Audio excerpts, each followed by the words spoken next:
tí a fẹ́ jọ̀wọ́ lákòókò lẹ́ǹtì tòní òun ni ìwọ náà lè dá yàtọ̀. Ìwọ náà lè dá yàtọ̀. Ẹsẹ̀ ọ̀rọ̀ Ọlọ́run ó wà látinú Kọ́ríńtì kejì orí 6 ẹsẹ̀ 14 tó kà báyìí pé ẹ má ṣe fi àìdọ́gba dàpọ̀ pẹ̀lú àwọn aláìgbàgbọ́, nítorí ìdàpọ̀ kí ni òdodo ní pẹ̀lú àìṣòdodo, ìdàpọ̀ kí ni ìmọ́lẹ̀ sì ní pẹ̀lú òkùnkùn. Ẹ jẹ́ kí a gbàdúrà. Bàbá mímọ́ lóore wa, a dúpẹ́ lọ́wọ́ rẹ fún oore ọ̀fẹ́ rẹ lórí wa, fún àánú tó gbé wa ródọjọ́ òní. Olúwa gba ọpẹ́ wa. A nílò agbára ẹ̀mọ́ rẹ láti mú wa yàtọ̀. Olúwa gbé wọ̀ wá. Oore ọ̀fẹ́ tó fi dúró yàtọ̀ títí òpin ẹ̀mí wa, Olúwa yọ̀ǹda rẹ̀ fún wa. Ní orúkọ Jésù Kristi Olúwa wa, àmín. Paul apostoli tó kọ ìwé yìí sí àwọn onígbàgbọ́ tó wà ní ìjọ Kọ́ríńtì, ó kọ látàrí àkíyèsí ẹ̀ tó ṣe nípa ìgbé ayé àwọn onígbàgbọ́ àti àwọn aláìgbàgbọ́ ní ìlú náà lákòókò náà. Ìwà àwọn onígbàgbọ́ tó pera wọn ní onígbàgbọ́ àti àwọn aláìgbàgbọ́ nígbà náà kò yàtọ̀ rárá. Wọ́n bá wọn jẹ, wọ́n bá wọn mu níbi gbogbo oríṣiríṣi àwọn ìwà àti ìṣe tó wà nígbà náà.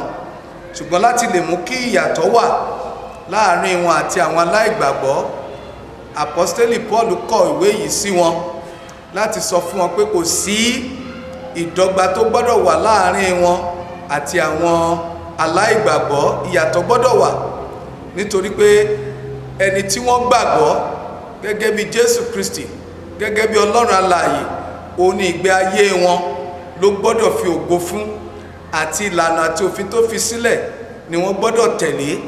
Kìí ṣe bí ti àwọn aláìgbàgbọ́ tí ò tí ì mọ nǹkan kan. Bí ìwé mímọ́ dẹ̀ ti ṣe sọ fún wa nínú ìwé Galatia orí 5 ẹsẹ̀ 14, ó sọ fún wa níbẹ̀, ó ní àwọn tí í ṣe ti Kristi Jésù ti kan ara mọ́ àgbélébùú ti ohun ti ìfẹ́ àti ìfẹ́kúfẹ́ rẹ̀. Tí a bá sọ pé a ti fi ayé wa fún Jésù Kristi, ìgbé ayé wa láti ìgbà náà ó gbọ́dọ̀ jẹ́ fún ògo Ọlọ́run. Gbogbo ohun tó jẹ mọ́ ti ìfẹ́ àti ìfẹ́kúfẹ́ ti ara àti ti ọ̀nà àwọn aláìgbàgbọ́, a gbọ́dọ̀ yàtọ̀ sí gédéńgbé. Ìgbé ayé wa gbọ́dọ̀ máa jẹ́ ti ọmọ ìmọ́lẹ̀. Ó ní ìwé mọ́ fi sọ fún wa nínú Mátíù orí 5 pé ká jẹ́ kí ìmọ́lẹ̀ wa kó mọ́lẹ̀ tó bẹ́ẹ̀ níwájú gbogbo ènìyàn. Ará nínú Olúwa, tó bá ti fi ayé ẹ̀ fún Jésù Kristi, ó gbọ́dọ̀ yàtọ̀ sí ohun tó àwọn tí ó wà ní ayé lákòókò yìí tí wọ́n jẹ́ aláìgbàgbọ́. Bí aláìgbàgbọ́ bá ń múra tí kò yẹ, onígbàgbọ́ ò gbọ́dọ̀ múra bẹ́ẹ̀. Bí aláìgbàgbọ́ bá ń jáde lọ sáwọn ibì kọ̀ọ̀kan tí kò tọ́, tí kò yẹ, tí kò fi ògo fún Ọlọ́run, kò yẹ onígbàgbọ́ láti ṣerú bẹ́ẹ̀. Nítorí náà, ìgbé ayé tiwa gẹ́gẹ́ bí ẹni tó mọ Kristi, gẹ́gẹ́ bí ọmọ ìmọ́lẹ̀, gẹ́gẹ́ bí ọmọ Ọlọ́run, a gbọ́dọ̀ jẹ́ kó yàtọ̀ gẹ́gẹ́ bí onígbàgbọ́. Mo gbàdúrà oore ọ̀fẹ́ láti dúró bẹ́ẹ̀ Olúwa yóò fi fún wa ní orúkọ Jésù Kristi Olúwa wa, àmín.